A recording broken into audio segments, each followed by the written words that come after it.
Bonjour tout le monde et merci de votre présence. Alors, on a parlé storytelling, on a parlé audience et bien sûr, merci Simon pour le bel hommage à Jean Delas et à son projet d'édition jeunesse que nous as proposé en introduction. Donc, finalement, ma présentation va réunir un peu ces différents sujets, mais je précise néanmoins que je ne vais absolument pas parler d'e-pub. Voilà. Donc, ce n'est pas du tout mon sujet, puisque ce dont je vais vous parler, c'est de la lecture de la lecture numérique des expériences digitales pour les pré-lecteurs, en fait, puisque à l'école des loisirs, la plupart de nos lecteurs sont en fait des lecteurs enfants qui ne lisent pas tout seuls, qui ne sont pas autonomes.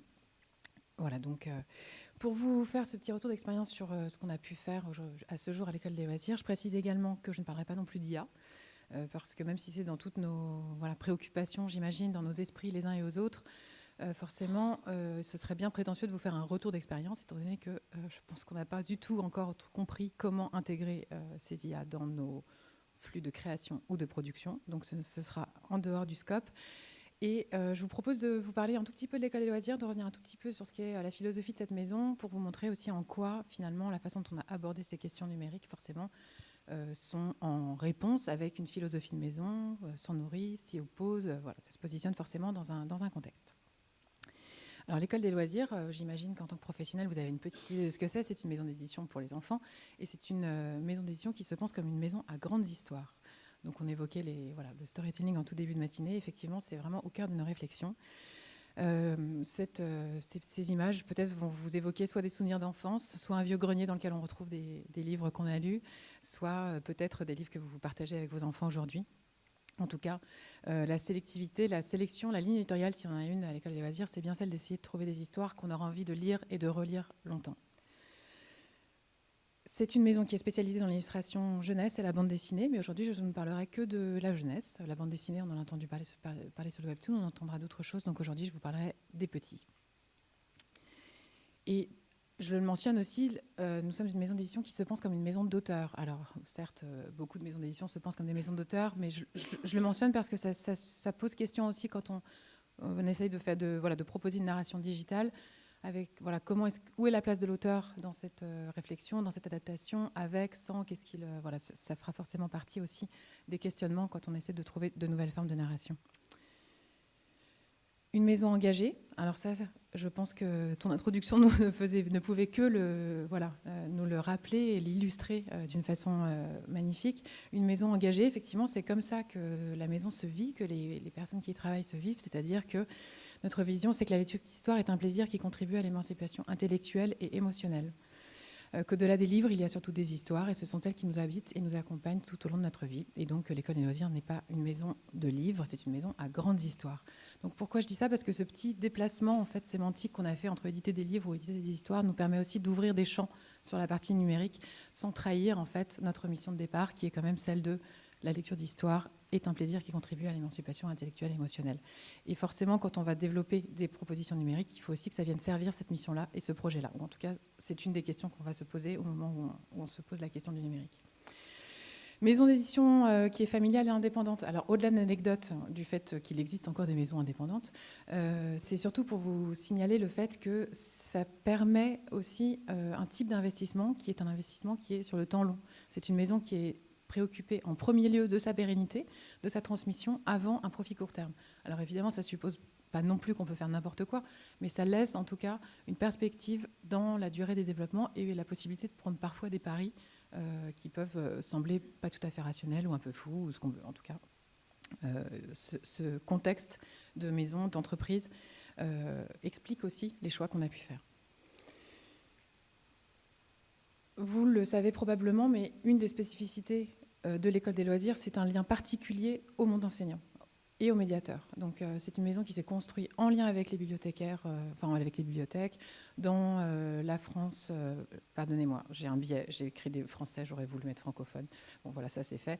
Mais donc en tout cas dans la France, la Belgique des années 60, des années 70, qui croit à l'émancipation par la culture, avec donc en étant main dans la main avec les bibliothécaires et avec les enseignants.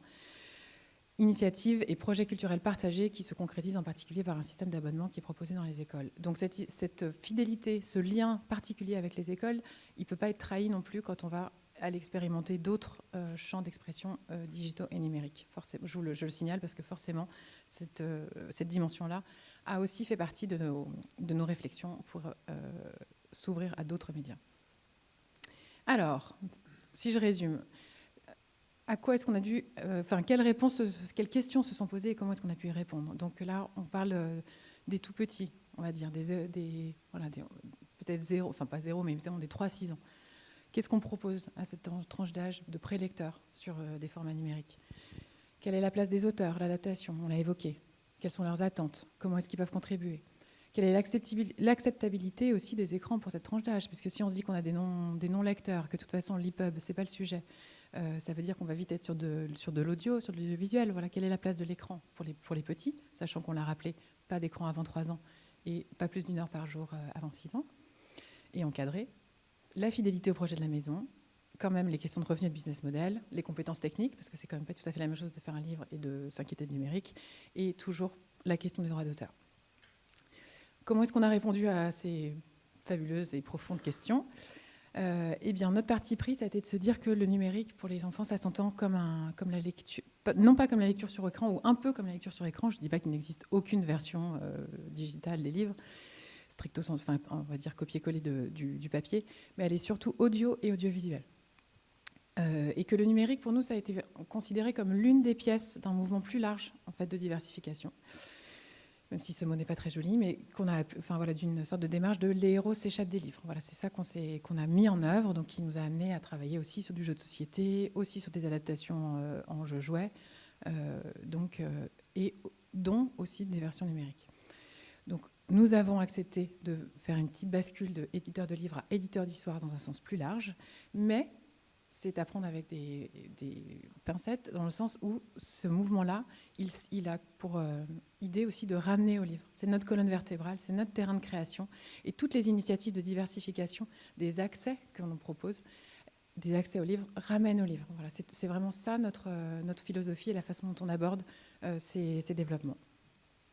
Et petite parenthèse aussi, mais du fait de la désintermédiation, puisqu'en fait c'est vrai que nous on s'adresse à des lecteurs un peu autonomes, mais aussi beaucoup en lecture accompagnée. Quand on a en dessous de 6 ans, la lecture, c'est souvent une lecture ensemble, une lecture à plusieurs. Là, parfois, avec le numérique, on peut avoir une désintermédiation qui est que si j'écoute une histoire, je ne l'écoute pas forcément avec un adulte. Si je regarde un dessin animé, ce n'est pas toujours avec un adulte. Donc, il y a aussi une petite question de désintermédiation pour nous vis-à-vis des enfants qui nous a fait bouger un tout petit peu du postulat de la maison d'auteur. Puisqu'en fait, traditionnellement, le catalogue de l'école des loisirs, c'est un catalogue qui est aussi très prescrit par des gens qui connaissent. On vient chercher les livres de Tommy Ungerer, les livres de Claude Ponty, les livres de Solotareff, ce qui n'est pas forcément la logique des enfants. Donc là, on a eu aussi un petit pivot à faire de ce côté-là. Autre parti pris, c'est qu'on ne sait pas de donner de contraintes fortes sur est-ce qu'il faut absolument adapter, est-ce qu'il faut reprendre les textes stricto sensu. Oula, un petit bug de micro, ça va.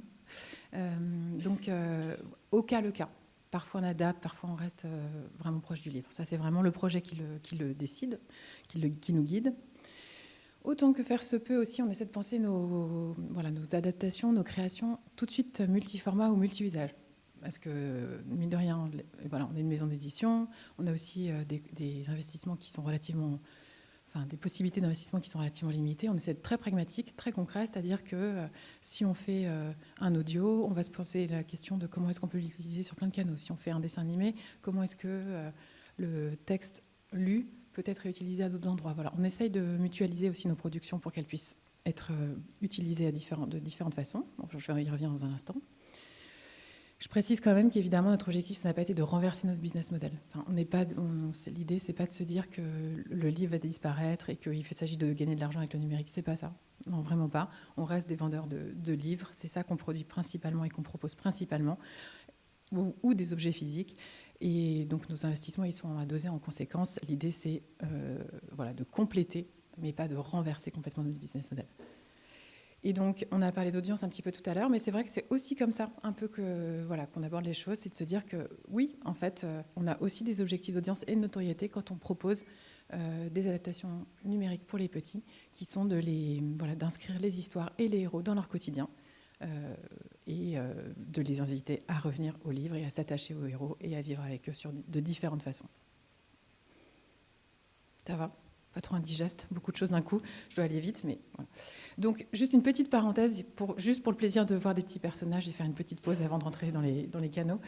Donc, quand je vous disais qu'on avait dû faire une petite bascule entre passer d'une proposition de grand auteur avec, qui passe par beaucoup la prescription du libraire, du médiathécaire, de la bibliothécaire, de l'enseignant. Donc on a un petit peu travaillé à faire connaître nos héros. Donc évidemment, les démarches audiovisuelles contribuent souvent beaucoup à faire ça. Pour la petite blague, en fait, on est les spécialistes pour faire des séries qui n'ont pas de nom de héros. Donc par exemple, Simon n'existait pas comme Simon avant d'être un dessin animé. Billy, de la même façon, les livres, c'est Oh les pattes, le bison, voilà. Donc, et puis on continue à faire ça d'année en année, même si on sait que c'est compliqué. On se retrouve toujours dans cette situation. Donc voilà, on a eu un petit travail, nous aussi, de bien faire exister les héros, les faire identifier. Et sur la partie numérique et digitale, on a souvent pris le parti de rentrer par le héros. Voilà. Tout simplement parce que c'est un petit peu plus immédiat pour les enfants. Donc voilà les petits personnages avec lesquels je partage mon quotidien. Et si on rentre maintenant dans les aspects un petit peu plus techniques que sont les formats et les canaux que nous avons développés, on a en fait travaillé sur je dirais, deux pattes, à la fois des formats, enfin des canaux propriétaires plutôt, et s'inscrire dans les canaux largement diffusés, les plateformes. Concrètement, ça veut dire quoi? Ça veut dire que nous, on a proposé, enfin, qu'est-ce qu'on propose? On propose des bonus pour nos abonnés. Quand on est abonné au livre de l'École des loisirs, on reçoit un livre par mois. Et depuis des années maintenant, on peut, au départ c'était en ligne, maintenant c'est sur l'application, accéder à des contenus supplémentaires, des bonus audiovisuels, des petits jeux, des dossiers pédagogiques, etc., etc. C'est le seul endroit où on propose une version digitale des livres. Voilà. Donc on ne les vend pas. Enfin, les albums, ils n'existent nulle part vendus, sauf dans le cadre des abonnements qui peuvent permettre à nos abonnés de partir en voyage en emmenant leur livre avec eux, par exemple. C'est le seul cas où on a stricto sensu le livre proposé en PDF, en gros. Sinon, on a travaillé beaucoup sur l'audio, et l'audio à chaque fois sur deux canaux. Donc, une boîte à histoire qu'on a développée en propre. J'imagine que vous êtes familier peut-être avec ces petits objets qui sont un peu alors en fonction de nos générations, les nouveaux radiocassettes, les nouveaux lecteurs CD, les nouveaux, tout ce que vous voulez, mais pour les petits, qui leur permettent d'écouter des histoires en autonomie, sans ondes, sans écran, sans... Voilà, donc c'est vraiment... En tout cas, je trouve que ces objets sont très malins. Et l'acteur qui a le plus développé ce marché, évidemment, c'est l'Uni, qui a été une start-up française. D'autres existent depuis, voilà, des Allemands, des Anglais, d'autres Français. Et on a pris le parti, nous, de développer notre propre boîte à histoire, de façon à pouvoir justement répondre à ce que j'évoquais en introduction, c'est-à-dire proposer une ligne éditoriale qui soit extrêmement cohérente et qui nous permette de travailler avec les enseignants, avec les familles, en proposant vraiment la même chose et une ligne qui est similaire à notre catalogue. Mais dans le même temps, alors on a développé, je dirais que c'est un canal propriétaire, mais dans le même temps, on est évidemment aussi présent sur Spotify, sur les plateformes, sur Audible, via un diffuseur-distributeur spécialisé. Voilà. Donc c'est vraiment d'essayer de multiplier les points de contact, les points d'entrée avec les histoires. Ça, c'est sur la partie audio. Et sur la partie écran, on a de la même façon à la fois développé notre application, donc, qui propose des écrans, voilà, du contenu qu'on considère en tout cas intelligent, pensé pour les petits, adapté à leur âge, et qui peut être évidemment contrôlé dans le temps, etc., par les parents. Et la dernière année, c'est une chaîne YouTube, parce que il faut quand même savoir que c'est le premier point de contact des enfants avec l'audiovisuel aujourd'hui. Hein, donc, il nous semble aussi important d'être là aussi où sont les enfants pour leur proposer des histoires qui nous semblent intéressantes. Donc, on complète en étant aussi présent sur ce que j'appelle en tout cas les plateformes, des formats qui sont des canaux qui ne sont pas du tout propriétaires. Et évidemment, vous l'avez compris, l'idée, c'est aussi de proposer avec la boîte à histoire et les audios du contenu écran et du sans-écran. Parce qu'on voit bien que pour les petits-enfants, enfin en dessous de 6 ans, tous les parents ne souhaitent pas proposer de l'écran à leurs enfants. Il y a aussi des parents qui sont très soucieux de pouvoir, au contraire, proposer des alternatives aux écrans. Donc évidemment, en premier lieu, le livre, hein, c'est une ouverture sur le monde pour les petits qui est fantastique. On peut en lire toujours plus. Mais de temps en temps, on n'est pas disponible pour lire des histoires. Et c'est quand même sympathique d'avoir cette alternative sans écran qu'est la boîte à histoire. voilà, un peu le panorama de ce qu'on a essayé de développer, et on articule nos productions entre ces différents canaux et propositions. Est-ce que vous avez des questions sur tout ça déjà, ou je continue comme ça?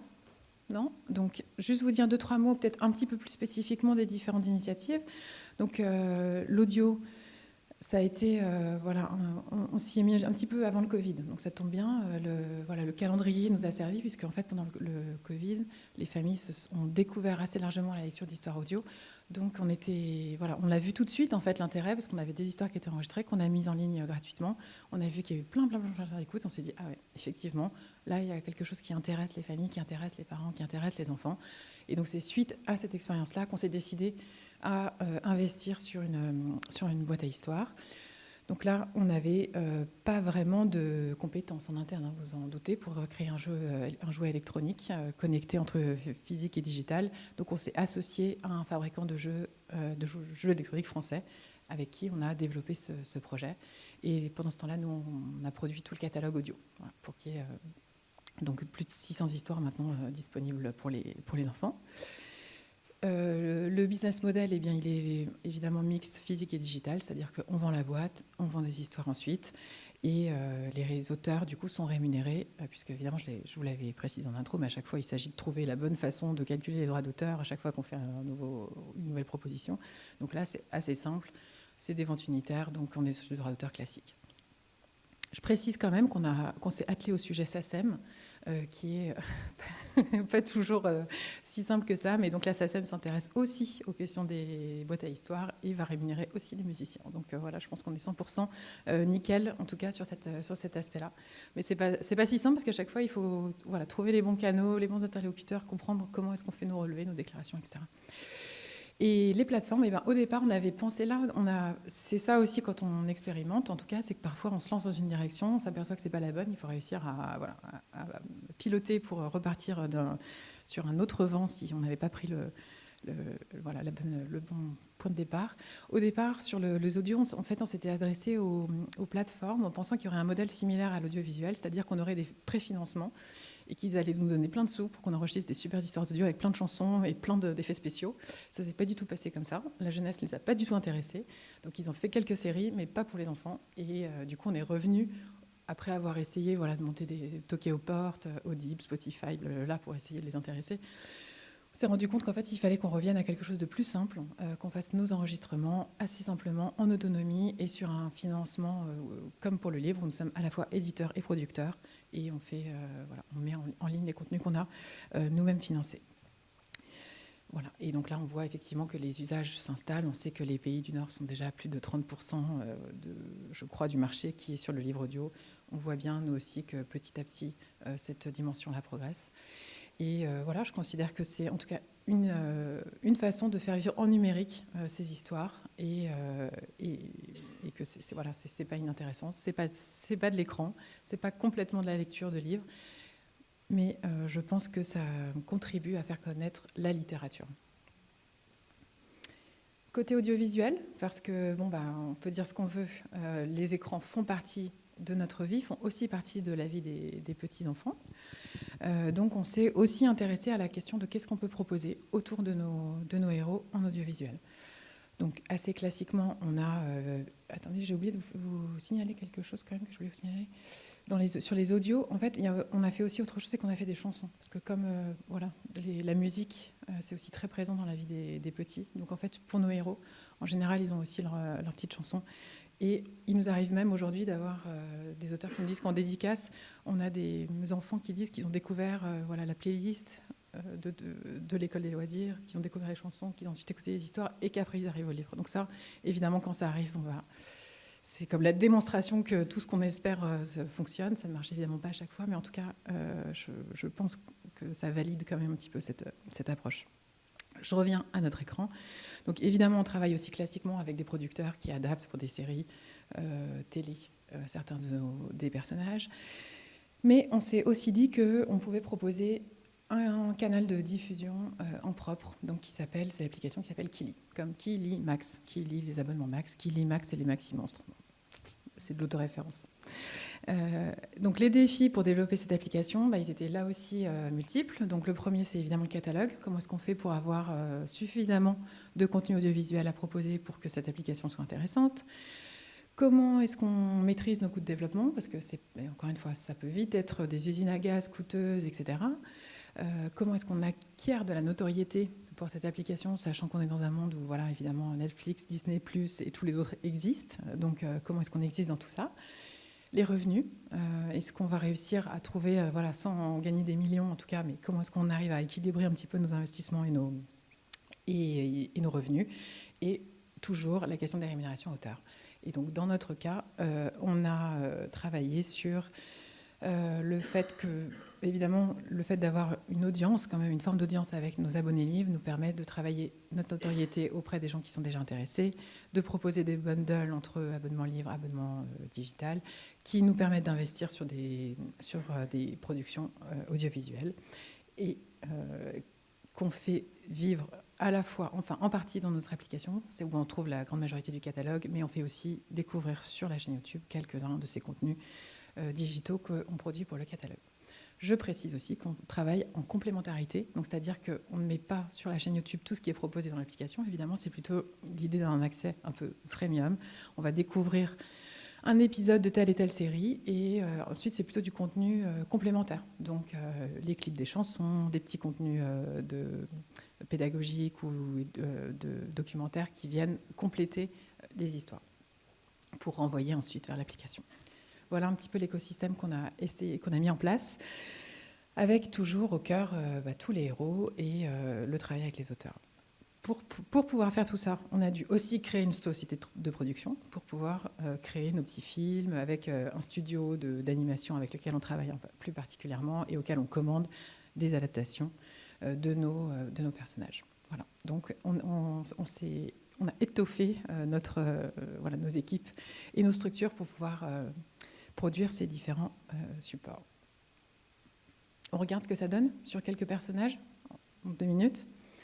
Donc peut-être que vous connaissez Pop. C'est un joyeux petit dinosaure de multiples couleurs et qui parle du quotidien des petits, en gros, des copains, de la nature, des petites disputes et des réconciliations. Donc Pop, il existe quand même depuis 20 ans maintenant. Et on en a vendu un certain nombre de livres. Donc c'est quand même un héros qui commence à être bien connu dans les familles, et qui a eu plusieurs vies en jeu, etc. Et il existe aussi sous différentes formes numériques ou digitales depuis quelques années. Donc on a d'une part les histoires lues, qui sont stricto sensu celles des livres, et qui, elles, sont diffusées, comme je vous l'ai dit, à la fois dans la boîte à histoire sur les plateformes audio. La petite chanson de Pop, qui d'ailleurs ensuite a été qui revit ensuite sous la forme d'un livre musical. Donc les choses s'alimentent les unes les autres. Voilà, mine de rien, on arrive quand même à des audiences de plus de 100 000 écoutes en une année sur Spotify, donc c'est pas complètement nul. Notre petite série animée, alors vous vous doutez bien qu'on n'a pas les reins financiers pour produire une série de 52 épisodes pour France Télé. Néanmoins, on a fait 10 épisodes de 3 minutes 30 qui sont vraiment adaptés des albums, mais qui sont adaptés. Alors forcément, ce n'est pas exactement la même forme de narration. Et donc, dans ces cas-là, ce qu'on a fait, c'est qu'on a vraiment associé les auteurs au travail de scénario sur l'audiovisuel, en lien avec la réalisatrice qui, elle, connaît le média audiovisuel. Parce que les auteurs en eux-mêmes, ils ne peuvent pas non plus complètement inventer cette narration dessin animé, mais on les associe avec quelqu'un qui connaît par cœur. Et voilà, on a 350 000 vues sur notre petite application en 1 an. Donc, on considère aussi que ça montre l'intérêt et la pertinence de ces propositions pour les petits lecteurs. Je vous invite à aller écouter cette chanson qui est très joyeuse. Pour un petit matin de déprime, ça vous remettra de bonne humeur. J'ai hésité, mais je la retrouverai tout à l'heure. Chien bleu, j'imagine que ça évoque quelques souvenirs aux uns et aux autres. Donc c'est vraiment un des albums les plus iconiques, comme on dit, du catalogue de l'École des loisirs. Alors, je vous ai évoqué cet exemple pour montrer aussi qu'on essaye vraiment de faire vivre des adaptations numériques sur différents supports. Donc Chien bleu, il a d'abord existé sous la forme ce qu'on appelle des albums filmés. Donc en fait, c'est un format qui n'existe, je pense, nulle part ailleurs qu'on a développé au sein de l'École des loisirs, qui en fait un film vraiment dans le livre. Donc c'est des mouvements de caméra qui passent de page en page avec une narration du texte. Voilà. Donc c'est déjà une adaptation. Ça a été validé comme une adaptation audiovisuelle par la SACD, l'ARCOM, etc. On s'est posé sur les contrats avec eux pour comprendre comment est-ce qu'il fallait qu'on le gère. Donc c'est bien un objet audiovisuel, mais un peu original, puisque je ne pense pas qu'il existe ailleurs. Donc il existe depuis longtemps. On l'a produit, je pense, il y a déjà une dizaine d'années. Il a eu une deuxième vie, enfin il a eu une première vie en DVD. Et oui, première vie en DVD. Vous vous rappelez ce mot un peu poussiéreux maintenant. Mais il existe, il a été diffusé dans les bibliothèques, il a été dans des portails dédiés dans les bibliothèques. Il a eu une autre vie sur l'album, dans l'application Kili. L'audio de cet album filmé existe dans la boîte à histoire. Et ah bah voilà. Expérimentation en direct. Merci Gauthier. Et là, c'est drôle de voir comment les choses se nourrissent elles-mêmes. Finalement, ces albums filmés vont même exister, seront diffusés au cinéma à la rentrée pour des programmes scolaires. Donc, comme quoi, c'était quoi ? Peu importe le flacon pourvu qu'on ait l'ivresse, peu importe le canal pourvu qu'on ait l'histoire, tu vois, elles vivent de différentes façons. Et enfin, pour terminer d'illustrer notre démarche sur ces logiques d'univers, donc Cornell Bidouille, qui est quand même c'est notre méga star. Elle n'est pas très sexy, je vous l'accorde, mais c'est notre méga star. C'est un peu notre BTS à nous, puisque dès qu'on la met quelque part, les enfants s'en emparent. Et donc, de la même façon, Cornell Bidouille existe sur tous ces canaux, 270 000 vues en quelques mois sur YouTube quand on met une histoire. On a, je crois que c'est 150 000 écoutes mensuelles des histoires de Cornell Bidouille sur les plateformes. Donc oui, ces canaux permettent aux héros, permettent aux histoires d'être présents dans les quotidiens des enfants.